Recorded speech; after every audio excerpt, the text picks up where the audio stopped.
Tantor Audio, a division of Recorded Books, presents Highland Champion by Cynthia Breeding, narrated by Macdonnell. Chapter 1. Scottish Highlands, April 1775. She'd done it. She'd escaped. Lorelei Caldwell sank back against the leather squab of the Earl of Bute's carriage and turned to Fiona MacGregor, her recent sister by marriage. "Can you believe we are finally on our way to London, for the season?" Fiona grinned. "And best of all, none of my meddling brothers are escorting us. That is something to be grateful for. Mayhap the fairies had something to do with the timing," Fiona suggested, still grinning. Lorelei nodded. "I am beginning to believe in the Fae myself." She was only half jesting. Fiona had 5 big, brawny brothers who felt it their duty to interfere with anything that amounted to having a bit of fun. Luckily, they'd been distracted lately. Ian had married Lorelei's older sister, Emily, in December. Rory had become handfasted to her other sister, Juliana, which was quite a story in itself. Devon wouldn't be caught dead south of the border, and Carr had been called to Inverness. Alistair was still away in Ireland, which was especially beneficial, since he was the one most likely to have an eye trained on her. Really, just because there had been a few instances, such as when she'd thrown wine on the despicable Neil Cameron, who tried to ruin her sister, and Alistair had had to intervene to keep the vile man from retaliating, didn't mean she needed a keeper. Granted, she'd been aware of the envious looks because Alistair had come to her rescue. With his black hair and jade eyes, he was a handsome man, to say nothing of his height and muscular build. Lorelei would even admit, at least to herself, that she liked his attentions. Still, she did have enough sense not to cross in front of a team of galloping horses, even though he acted as though she didn't. At least she'd be safely in London before he returned home, which was supposed to be any day. "Why are you frowning?" Lorelei shook her head. "It is nothing. I hope we did not leave anything behind. Except Fiona's brother, not that she was going to mention that. Your sisters helped us pack, so I'm sure we have it all," Fiona replied, and patted the soft leather of the seat. "I am so glad Lord Bute lent us his carriage. We'll arrive in real grandeur." "That we will." The Earl of Bute, who had been instrumental in helping the MacGregor clan reclaim their name, was attending to months-long business in Scotland, and had lent Fiona and herself his personal carriage for the ride to London, since they'd be staying with his family, and his wife was sponsoring them for the season. "Aye," Fiona sank back against the seat. "I like to think the Fairy Queen agrees 'tis time we show my overbearing, bossy brothers we are more than capable of taking care of ourselves." Lorelei frowned slightly. Luck and coincidence probably didn't have anything to do with the situation, but she and Fiona were free as birds, and, at only 8 and 10, on their way to London for a whole set of adventures, without any bossy men or older sisters reining them in. 5 days later, the carriage rolled to a stop in front of a 4-story townhome on South Audley Street in Mayfair. The Earl's London residence was quite impressive, and Fiona rounded her eyes like an owl at the sight. Lorelei hid a smile. "This is where we will be staying?" Fiona asked. "Yes, it is in one of the best locations. 'Tis very grand, grander even than the ones being built in Edinburgh." Fiona sat back. "Are you glad to be home?" "It does feel good to be back in town," Lorelei answered, although home wasn't exactly a fitting word any more. Emily had had to sell their own townhouse last summer, when her opium-addicted husband, the Earl of Woodhaven, had died and left a mountain of debts. Through a quirk of fate, her sister had been granted title to Stray Castle, a former MacGregor holding in the Highlands. That had kept them from being homeless. "I am definitely looking forward to having a fantastic time at all the balls, routs, and soirees. I hope I get invitations." Fiona sounded a bit wistful. "I ken Scots are nae well liked everywhere." Lorelei reached over and patted her hand. "You will be fine. The Countess will make sure we are both included. Do not, how do you say it, do fash." Fiona smiled at that. We may make you into a Scot yet." Before she could answer, the door to the townhome opened and a footman came out to open the carriage door and set down the steps. He opened his hand and Fiona looked at Lorelei expectantly. "He wants to assist you." "Do I need assistance? 'Tis a wee small step." She hid another smile. "That is true, but in London ladies are expected to act like they need help with all sorts of things." Fiona frowned, and Lorelei couldn't hold her smile in any longer. Back in Scotland, Fiona had worn breeches, saddled her own horse, and could throw a knife with alarming speed and accuracy. Not that those skills would be needed here, any more than Lorelei's childhood obsession with climbing trees. At last Fiona did allow the footman to assist her. The butler, attired in proper livery, met them inside the door and inclined his head ever so slightly. "I am Belton. The Countess and her daughter will receive you in the front parlour." He gestured. "This way." Fiona glanced at her, eyes rounding again, as he turned to lead them down a short hallway, and Lorelei shrugged. Pompous butlers were a fact of life, especially in Mayfair. On the long journey down she'd tried to explain some of the things that would be very different from life in Scotland, but describing wasn't the same as experiencing. She wished her cousin Anne was in town, so she could help with situations that were bound to pop up. But Anne and her parents were on the continent, and had decided to spend time in Florence this spring. Perhaps Lady Louisa might help. She was more than a little apprehensive about being introduced, although she wasn't about to admit that to anyone. She'd never met Lady Louisa, the daughter of their hostess, the Countess of Bute, and the second youngest of the Earl's 11 children. There was a good chance she was thoroughly spoiled from doting elder siblings. Both Emily and Juliana were always trying to protect her, and, as she'd noticed with Fiona, it was worse with brothers. And Lady Louisa was the daughter of the former Prime Minister, which was something no other debutante could claim. She might well give herself airs. Lorelei squared her shoulders and took a deep breath as the butler stopped at the open door to the parlour. "Do come in. We were hoping you would arrive soon." The Countess of Bute rose from a delicate-looking ivory brocade chair. "Was your journey pleasant?" Lorelei dipped a curtsy. "It went quite well, thank you." She hoped Fiona wouldn't mention that the carriage had almost overturned when a reckless driver in a cabriolet had sideswiped them coming into London, or that they'd barely avoided a brawl that had broken out when they'd stopped for lunch earlier. Both incidents had caused Fiona to curse loudly in Gaelic. A younger woman, seated in a much more comfortable-looking armchair by the hearth, closed the book she'd been reading and set it aside, somewhat reluctantly it seemed, and rose as well. "I am Louisa. Welcome to our home. Thank you for having us." She wasn't what Lorelei had expected. Although she resembled the Countess somewhat, she was more plain than pretty. Her brown hair was pulled back in a simple chignon, and she made no effort to remove her spectacles. Her gown, although silk, was simply cut in a nondescript shade of beige. No panniers stuck out to the sides, and she wasn't wearing hoops either. Instead, the material draped in pleats from the cinched waist. Comfortable, not fashionable. She peered over the tops of the spectacles at Fiona. "And you must be Miss MacGregor." "Aye, 'tis my pleasure to meet ye." Louisa gave her a genuine smile. "I have always loved Scotland, so I would like to have you tell me about where you live." Fiona smiled back. "I would be happy to. Will you join me on the settee, then?" "Aye." Lorelei blinked as the two of them moved to the sofa below a side window.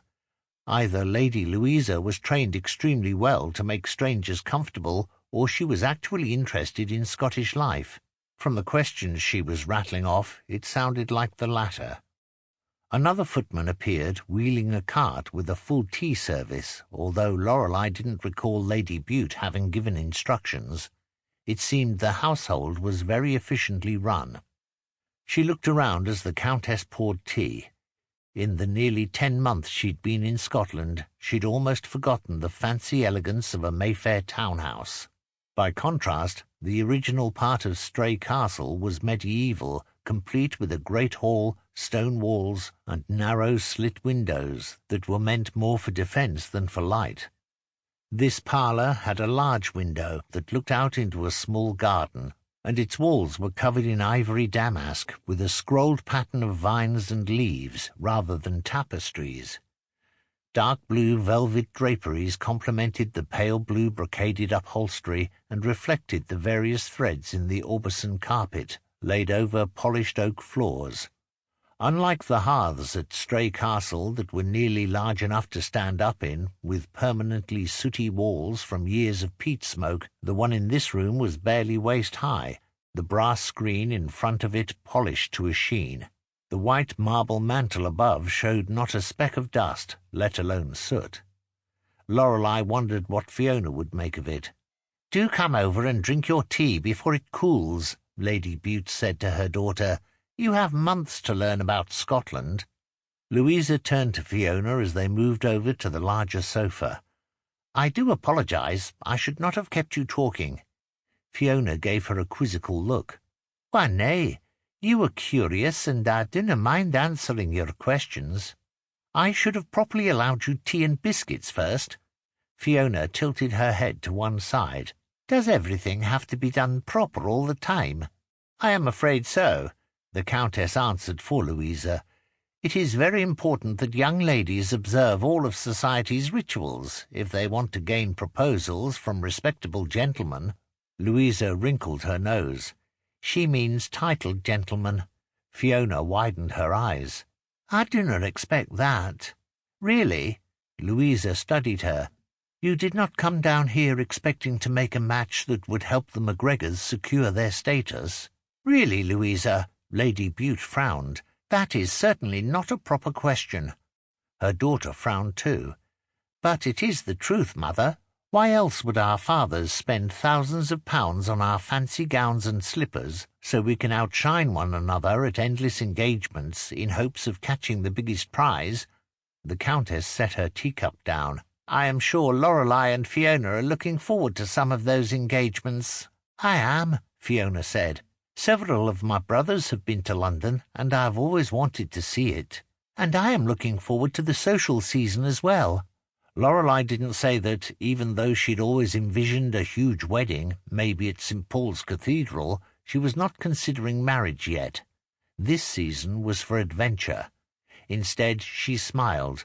"Although I do not know how much attention we will actually get." "You will be noticed as soon as you walk into a room," Louisa assured her.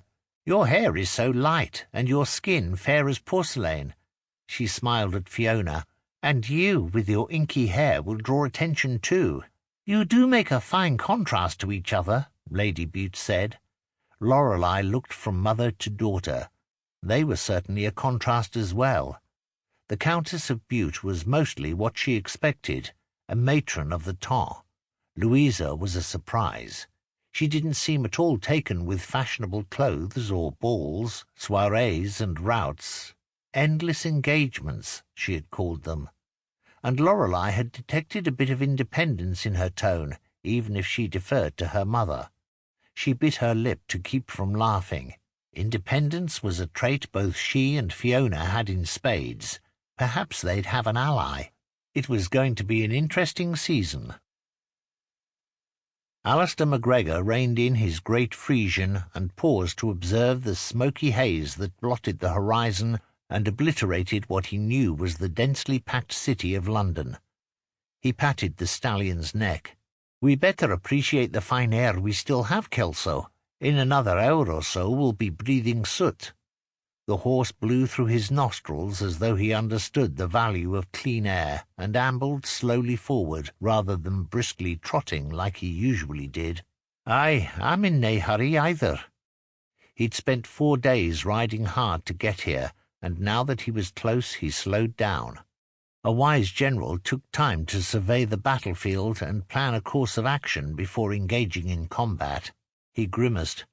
The Scots would have defeated the English at Culloden if that procedure had been followed. Not that he had any intention of resurrecting another war with England. Ostensibly, he would be in London to help sort through land grants that might be returned to the clan, now that their name had been unprescribed. specifically 500 hectares that were in Campbell hands. He'd just spent the last 5 months in Ireland trying to locate MacGregors who might have a claim. Trying to reinstate those properties would probably require a vote of Parliament, and would not be an easy task, but his brothers were depending on him to handle it. It was a huge responsibility, and he didn't intend to fail.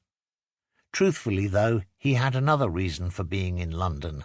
His incorrigible sister and Miss Lorelei Caldwell were apt to get themselves into trouble by blithely forging ahead, with no thought to consequences. What had his brothers been thinking, to allow the two of them to travel to London by themselves, save for a driver and 2 coachmen? He'd stuck to the main road and kept an eye out for Lord Bute's carriage, half expecting his sister and Lorelei to have run afoul of something before they'd even reached the city.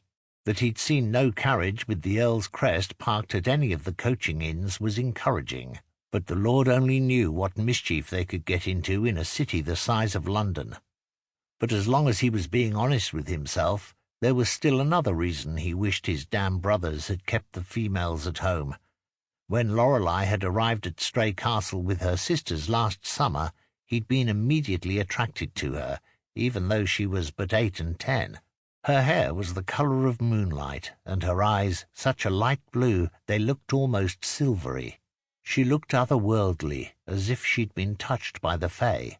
Or maybe the Fae had touched him, because he'd stolen a kiss, against all good sense and judgment, the night they'd returned from Kilchurn Castle, and it had rattled him to his bones.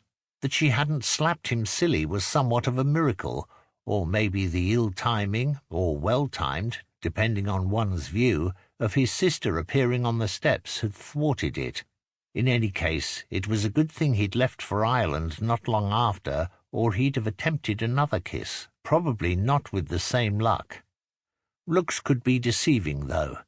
Beneath Lorelei's proper ladylike appearance lay a reckless streak that made her throw caution to the winds.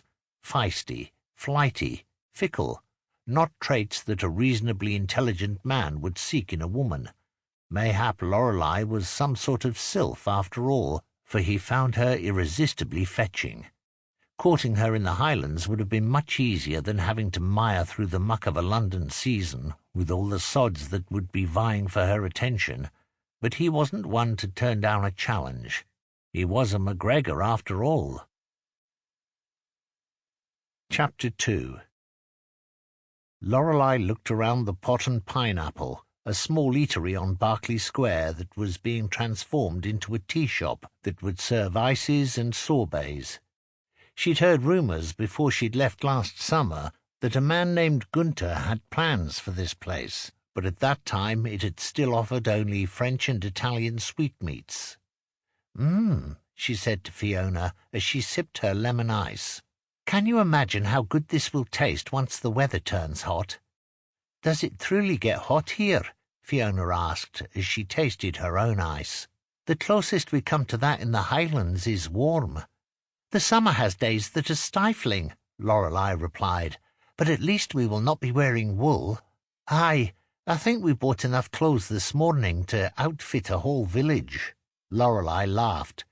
"We have only begun to acquire what is needed for a season in London." Fiona shook her head. "'Tis hard to imagine all of it. Morning dresses for the house, walking dresses for strolling, different ones for riding in a carriage and needing separate bonnets. And do not forget the tea gowns and ball gowns," Lorelei added, "with slippers and shawls to match. We've yet to be measured for those." "I brought the gown I wore to the Campbell's feast with me," Fiona said. "I can wear that." Lorelei nodded. "Yes, and I can wear the 2 I own as well. But Almack's has several balls during the season, and Lady Bute said she has acquired subscriptions for all 3 of us, so we will certainly need to add more gowns." Fiona looked thoughtful. "I do not think Louisa much cares for the idea." "I think you may be right." The 3 of them had set off this morning, accompanied by 3 maids and 2 footmen. After poking about a shop or 2 on Bond Street, Louisa had taken her maid, Mary, who was married to the accompanying footman, Garth, and gone to Whitno Ev's book emporium near Charing Cross, with instructions that they'd meet back at the Pot and Pineapple by 3 of the clock. It was nearly that now. She should be coming back soon. I wonder why she just didn't tell us to meet her back at the Turnhouse. I thought about that too. They'd sent the remaining footmen and maids back after they'd finished shopping, since all were laden with an assortment of boxes, bags, and packages. Maybe Louisa wanted us to have an escort home. Fiona raised a brow. "'Tis only a few blocks from here to there. Besides, I have my knife strapped to my leg. You will not need it. Mayfair is a very safe area." Her friend looked sceptical. "'Tis better to be armed than nay." She couldn't dispute that, although she suspected Lady Bute might well swoon if she knew. Still, the idea that they needed an escort to walk such a short distance in the middle of the afternoon in a wealthy area of London didn't make sense either. "I wonder," she paused, thinking. "You wonder what?" Do you recall Louisa mentioning the Blue Stocking Society this morning before she left for the bookstore?" "Mayhap," Fiona shrugged. "I wasn't paying much attention. What is it?" "It is a group of women who meet to discuss literature and other important topics of the day. It is considered quite an honour to be invited to attend one of their luncheons." "Do you think that is where Louisa went instead of the bookshop?" "I do not know, but why would she spend hours at a bookshop? She already has stacks of books everywhere." "I did notice that," Fiona answered. "Her mother keeps reminding her to put down her book. I'm nae sure why, though. Unfortunately, being bookish and sounding intelligent are not attributes that titled gentlemen are looking for in potential wives." Fiona snorted. They are fools, then." "I do not disagree, but the purpose of the season is about making proper connections between eligible men and desirable young ladies, both of whom meet society's standards." Lorelei made a face. "More truthfully, parents of daughters want titles, and parents of sons want dowries." "Sounds more like a horse auction to me. Strong studs and good brood mares." Lorelei smiled in spite of the blunt words. "I don't think Lady Bute would appreciate you putting it like that." Fiona was unfazed. "Louisa might, though." "True." She became thoughtful. "You know, we might have an ally in Louisa, an accomplice." "How so?" "Well, as I said, being a blue stocking is not considered an admirable trait. Lady Bute certainly would not approve of Louisa being a part of that group, or word getting around that she was." "What are you getting to?" "Well, if Louisa has gotten invited to be a part of that society, she cannot just announce where she is going." Lorelei paused, thinking. "But if the 3 of us agree to outings, and we can avoid having servants in tow, once we are away from the house, Louisa can attend her meetings, and we can venture to some places I have always wanted to see." "Like where?" "Lots of places." Lorelei waved a dismissive hand. "Vauxhall, Covent Garden, 7 Dials, places that proper ladies do not go." Fiona grinned. "I was hoping we were nae going to be proper all the time."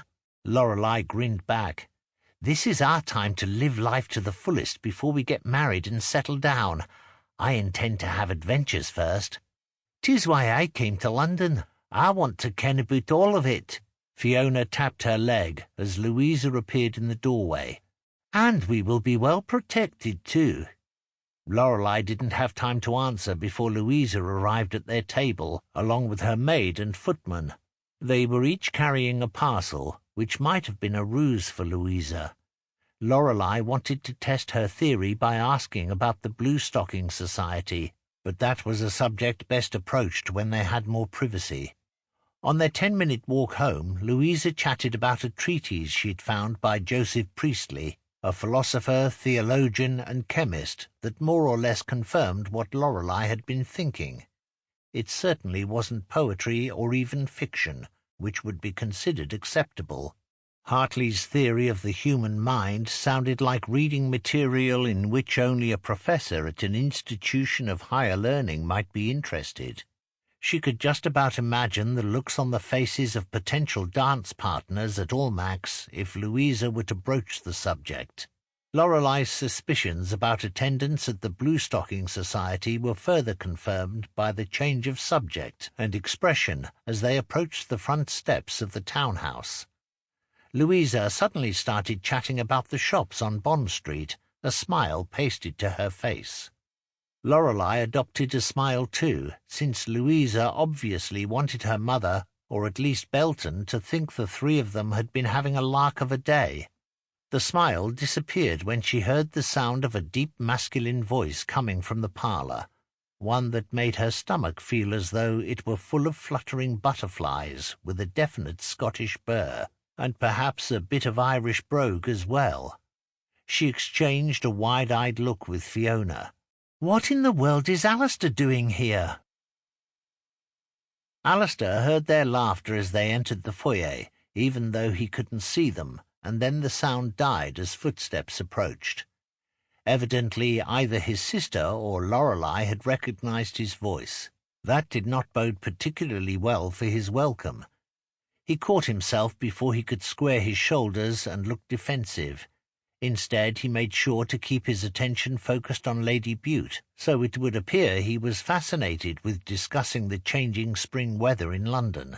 He could almost hear his brothers snorting about changes in London's weather. In a Highland spring, one could experience all 4 seasons on any given day. But he had spent time in Edinburgh when the Scottish court was in session, so he kept his expression politely affixed to the conversation. Fiona burst into the room first, not mincing any words. "What are ye doing here?" He couldn't help but feel a stirring when he saw Lorelei follow his sister in. Strands of her pale gold hair had come undone and floated about her face, giving her an ethereal look, only enhanced by the light, nearly silver colour of her eyes. He could gaze into those eyes forever. However, Lorelei was looking somewhat mutinous as well, so he chose to focus on the third member of their party as he rose. "Do I have the pleasure of making the acquaintance of Lady Louisa Bute?" he asked with a short bow. All 3 of them blinked at him. Fiona narrowed her eyes suspiciously, while Lorelei simply gaped at him. He resisted the urge to smirk at both of them. He knew how to be mannerly as well as the next sod. Louisa seemed flustered, though, and he wondered at that. Was the lass not used to attention? "Louisa," her mother prodded, "this is Mr. McGregor, Fiona's brother. He'll be staying with your brother for the season." Her face cleared, the mild rebuke obviously reminding her of her own manners. "Since you are Fiona's brother, please call me Louisa." He gave her a genuine smile. He'd not expected the daughter of a former Prime Minister to be so informal. "And he would do me an honour by calling me Alistair." That drew another suspicious look from his sister, although Lorelei had her mouth firmly clapped shut. "I am not sure that is proper," Louisa responded. He continued to smile easily. "Mayhap nae in public, then. But—" he allowed a glance in Lorelei's direction. "I will probably be spending a good deal of time—" "Why are ye here, anyway?" Fiona interrupted. He turned to his tenacious sister. "Since we have regained our rightful name, there are legal formalities that need to be seen to. 'Tis easier to do while Parliament is in session." "You will be staying for the season?" Lorelei asked. Her tone was light, but the fact that she'd hesitated made him wonder if she were not happy about the idea. That was a dilemma to be solved later. He kept his smile. "For the whole season, lass." From the quick exchange of looks between Lorelei and Fiona, he suspected they'd already begun making nefarious plans. All the better he was in London. Fiona narrowed her eyes again. "Where do you plan to stay?" He caught the worried look Lorelei gave his sister, which made him even more sure they were in the midst of plotting. It was a pity he couldn't stay in the same house with them. "Lord Mountstuart, Lady Bute's son, offered me a room, since it will make working with him easier." "It sounds like you will be quite busy then," Lorelei said. He gave her an amiable grin. Nae so busy I canna check on ye and my sister." "We dinna need checking on," Fiona retorted. "Of course we do not," Lorelei added, which only made him sure they did. "All the same, since Lord Mountstuart Sample complete. Ready to continue?